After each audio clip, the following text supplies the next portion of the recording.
విజయనగరం జిల్లా గొర్ల మండలం కెల్ల జంక్షన్ వద్ద ఉద్రిక్త వాతావరణం ఏర్పడింది. స్టీల్ ప్లాంట్ ఏర్పాటును వ్యతిరేకిస్తూ రైతులు ఆందోళన దిగారు. స్టీల్ ప్లాంట్ కోసం తమ భూములను బలవంతంగా ప్రభుత్వం తీసుకోదని తహసీల్దార్ నుంచి లిఖితపూర్వక హామీ తీసుకోవాలని వారు డిమాండ్ చేశారు.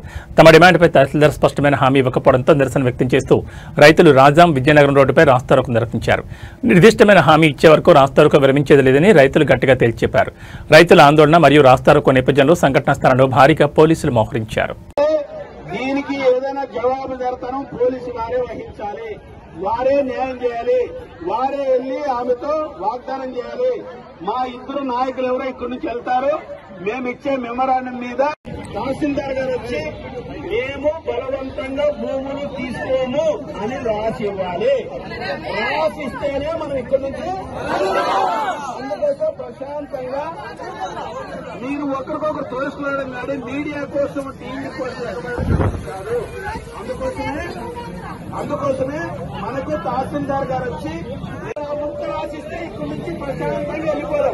కానీ మనం చేసే పోరాటం ఒక్కరికి నష్టం చేయకూడదు, ఒక్క బస్సులు డ్యామేజ్ కాకూడదు, ఒక్కరిని ఇబ్బంది పెట్టకూడదు.